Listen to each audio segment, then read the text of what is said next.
gracias a Norfolk Financial Group.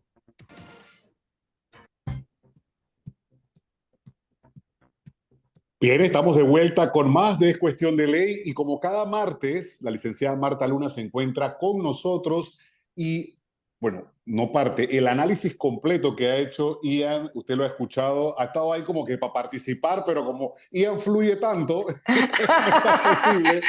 Pero lo último que se abordó es sumamente importante y es precisamente parte de lo que, o lo que vamos a abordar en este segmento y son las finanzas del Estado.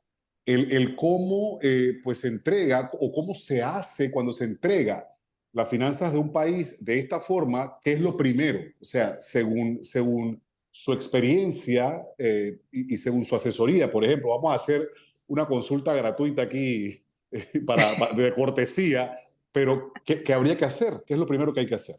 Mira, definitivamente, como bien lo señaló Ian, lo primero y más urgente es conocer el estatus real del Estado. Sabemos que los números están en rojo, eso ya lo sabemos. Sin embargo, cuentas por pagar, no sabes la profundidad de los incumplimientos, no sabes la profundidad de todas aquellas personas a las que hay que honrarles compromisos. Así es que esta es la primera tarea, el audito a todas las instituciones para poder saber qué tan profundo es el hoyo para poder entonces empezar a sanear.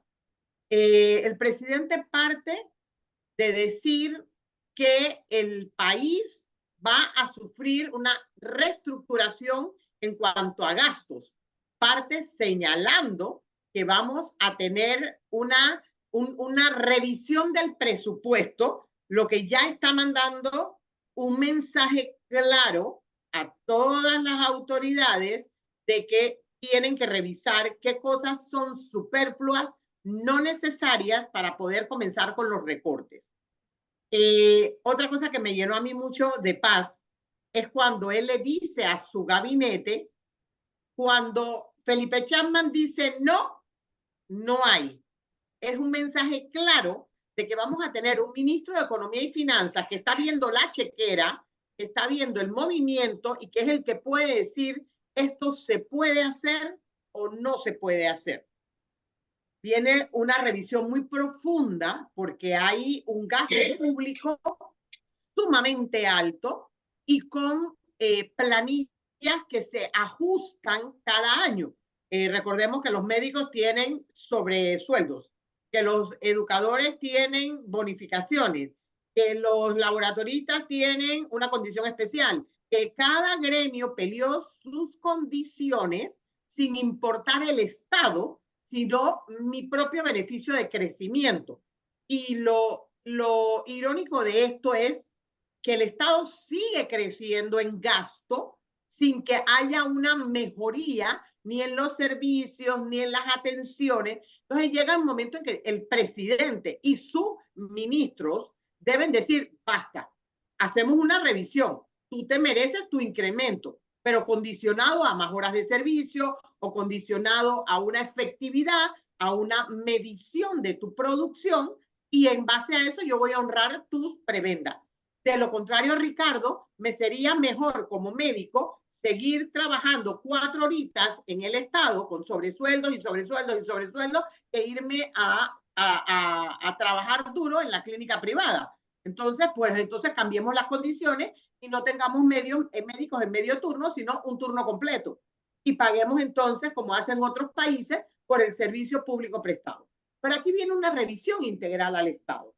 Hay que tener un gobierno austero que reprima gastos superfluos para poder empezar la balanza, porque si tú entras a una empresa que está quebrada, lo primero que comienzas a ver es cómo producir nuevos ingresos. Obviamente los nuevos ingresos de una empresa provienen de quizás explorar un nuevo mercado o quizás rediseñar el costo de mis productos. En el caso del gobierno, involucra es cómo mejoro el servicio para obtener más recaudación, para obtener más ingresos en las diferentes instituciones, cómo las hago más óptimas, que realmente el ingreso comience a llegar para poder entonces cumplir con teniendo los ingresos con los gastos, con el gasto público definitivamente revisado y sustentado. Yo no le tengo tanto temor, a pesar de lo rojo de los números, porque creo que hay los huecos donde el Estado puede empezar a buscar recaudación. Y se habla de una posible reforma. Sí, hay una reforma que todos nos negamos a mencionar, y es que aquí hay una desproporción de riquezas muy grande. Este es uno de los pocos países en donde yo puedo tener 4 mansiones, ¿ok? 4 mansiones en 4 lugares distintos del país, pero mansiones todas, donde yo puedo vivir de mis depósitos a plazo fijo y de mis cuentas de inversión, y donde yo lo único que pago es el impuesto de inmueble. Este es el único país del mundo en donde yo puedo vivir así. En cualquier otro país yo tengo que pagar, aunque sea un 0,5% de todo lo que es mi riqueza, de todo lo que es mi patrimonio.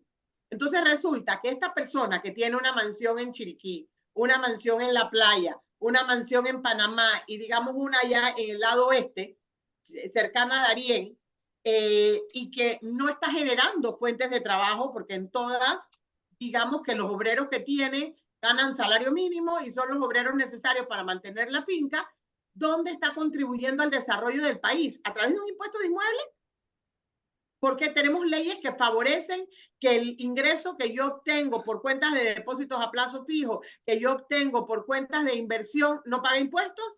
Entonces quizás llegó el momento de revisar a dónde vamos a gravar los impuestos futuros. Porque sin embargo, lo primero que hacemos es decir, se sube la tasa del ITBMS, que lo paga el consumidor diario, ese trabajador que a malas pelea con sus 200, 300 dólares en una quincena, y que ahora va a comprar un Ajax que en lugar de costarle 1,45 más 5%, más 7%, le va a costar 1,45 más 10%. Entonces, a ese es al que estoy golpeando, no al consumidor real que tiene los medios. Entonces, no le tengo temor, porque vuelvo e insisto, hay cómo aumentar la recaudación siendo efectivos y siendo prudentes en el gasto, y puedo empezar a mejorar la finanza honrando y circulando el dinero de los compromisos. Cuando el Estado comienza a pagarle a la gente, comienza a haber circulante. Y ese circulante no puede ir a la cuenta de Marta Luna, tiene que transformarse en consumo o en plomanía.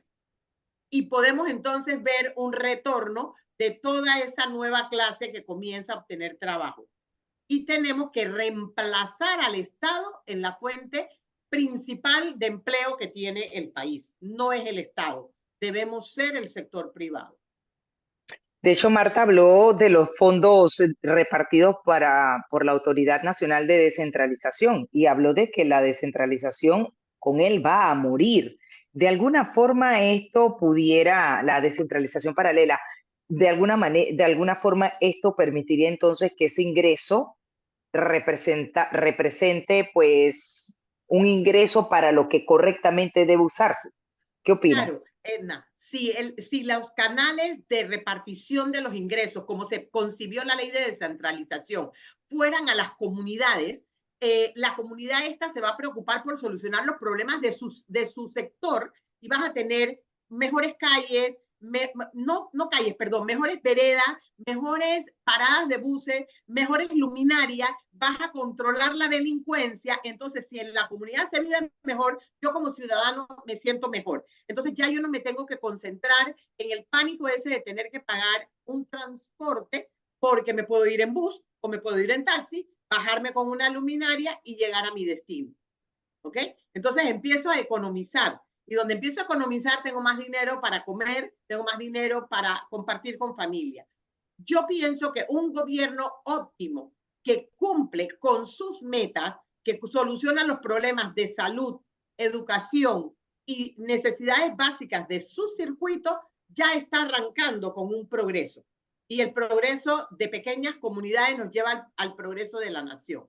Pero nuevamente, es bien enfocados los dineros y control del gasto público y rendición de cuentas, que el presidente ahí hizo alusión a que ahora tú me vas a sustentar el dinero que recibiste para tu beca y cómo estás generando ese dinero en un beneficio para el país.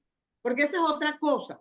Teníamos en Senacid becas especiales que te obligan a retornar a Panamá y trabajar 3, 4 años para convertir toda esa educación en educación para el país. Teníamos algunos en el BIFARU iguales, pero ahora de repente dimos unos auxilios que son para beneficio de unas cuantas personas. ¿Y dónde retorna eso al país? Regresa a la persona y genera fuentes de trabajo, que es la manera correcta de convertirlo en múltiples. Eso desde el punto de vista de ordenar la casa desde dentro, ¿no? Pero al hablar porque el presidente también se refirió a una convocatoria de empresa extranjera, exactamente, a confiar en el país, porque, a ver, el gobierno no puede seguir convirtiéndose en la bolsa de trabajo del país, y aquí muchas empresas también se han llevado sin sabores. Acabamos de tener toda una experiencia con una industria tan poderosa, tan fuerte como lo es la minería, para algunos satanizada por mal mensaje enviado y por mal manejo también de comunicación, para otros oportuno porque se estaban saqueando, etcétera, etcétera. Pero, ¿cómo está Panamá actualmente ante la vista de la inversión o de la empresa extranjera para venir aquí a invertir? Ok, separemos las cosas. Panamá en cuanto a cumplimiento de la deuda internacional, muy bien, nunca hemos dejado de pagar. Por lo cual es fácil voltearte a ese mercado internacional y decirle, mira, a lo mejor tengo que renegociar contigo, en lugar de terminarte de pagar en los 3 años que faltan para terminar este bono, te lo voy a extender un poquito más, vas a seguir recibiendo el beneficio, pero me vas a permitir bajar la letra y poder entonces cumplir obligaciones.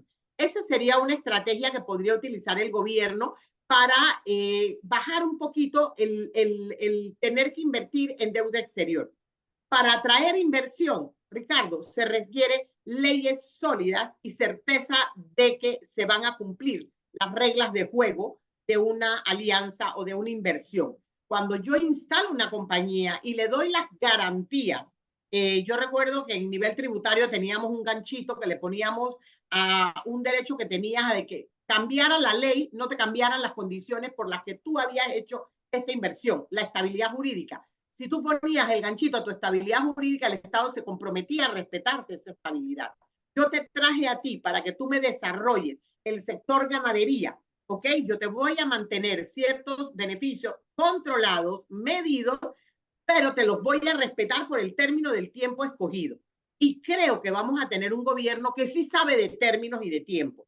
Felipe Chapman es un experto manejando inversiones, términos. Entonces, es un negociador perfecto para sentarse y renegociar atracción de capitales, porque aunque los panameños nos quejemos, Panamá tiene dólar, tiene conectividad y tiene muchas cosas que otros países no tienen.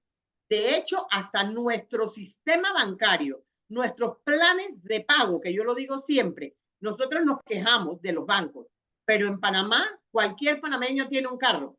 En otros países, para tú adquirir un carro tienes que tener 30% del abono inicial y capacidad de pagar esa letra en 3 años máximo. Nosotros tenemos 7 y 8 años.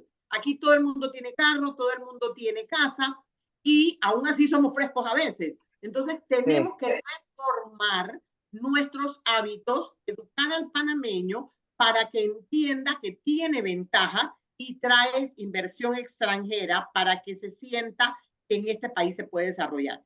Obviamente, para inversión extranjera tienes un gran problema. La educación de tu mano de obra y los altos costos que tiene Panamá en cuanto a mano de obra. Eso es un tema que se tiene que discutir porque nos hemos negado a hablar de reformas al Código Laboral. Y el Código Laboral tiene normas muy estrictas. Yo no puedo contratar personas por 4 horas, yo tengo que contratarlas por 8 horas, 48 horas a la semana, salario base mínimo, y yo tengo que ir liberalizando de manera tal que yo pueda, como restaurante, contar con una mano de obra que es estudiantil y que me va a trabajar part-time o medio tiempo, claro. Esa juventud va a llevar ingresos a sus hogares, pero me va a solucionar un problema en las horas pico. Entonces, de esa manera yo crezco y crece la juventud también. Vamos creando hábitos, pero tenemos que hacerlo siendo muy enérgicos en que el código de trabajo requiere cambios. No se trata de disminuir conquistas, se trata de abrir puertas a nuevas personas que quieren entrar en la carrera laboral.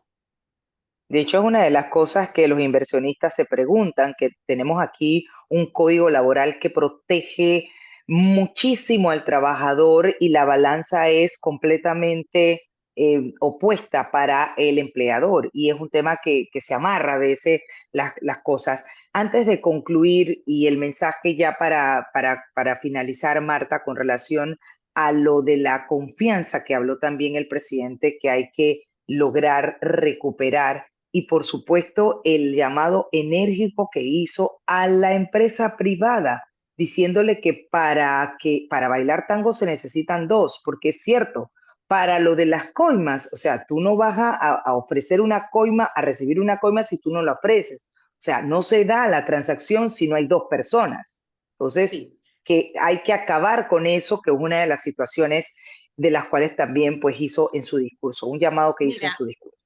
A mí el discurso del presidente me llenó de mucha fe y confianza.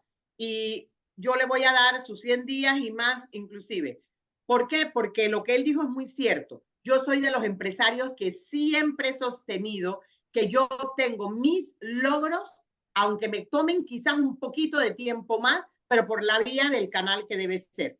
Como empresario, yo no le acepto a ningún cliente mío que pague una coima para obtener lo que en derecho le corresponde. Entonces, tenemos que ser enérgicos en esto y empezar a decirle al presidente, es que el problema estriba en que este trámite debe salir en 10 días y está demorando un mes, para que se tomen las acciones en las distintas instituciones y se pierda la oportunidad de esos que están en la rebusca de ganarse algo tratando de solucionar un problema que en derecho no tendría que pasar por allí.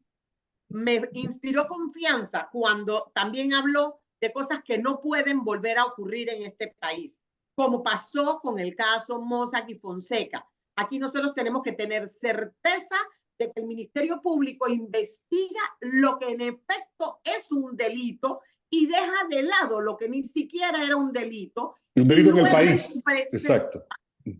Empezó con una piratería, empezó con un delito y fue investigado como si las víctimas del delito fueran los creadores del delito. No se pudo probar ningún delito y destruiste una empresa que generaba 300 puestos de trabajo, dejaste 300 familias con problemas y luego viene una sentencia absolutoria. El Ministerio Público tiene que saber que tiene que pagar las consecuencias de su mal trabajo.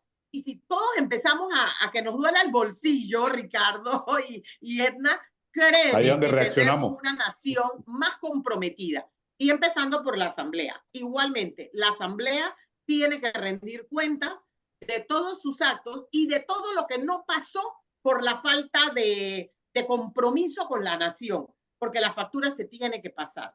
Este es un país pequeño, de gente buena, y tenemos oportunidades de salir adelante como hemos salido en crisis anteriores. Solo requerimos la buena voluntad, la confianza y el compromiso de hacer las cosas bien. Y es la esperanza que hay de forma generalizada. Licenciada, gracias por acompañarnos esta tarde y quedan cosas muy interesantes también para que analicemos como ciudadanos, sobre todo, porque no podemos darlo todo a lo macro, al Estado y a la inversión. Muchísimas gracias, buena tarde. Saludos. Un abrazo, Marta, a la distancia. Igual. Edna, momento de nuestra siguiente pausa. Así es.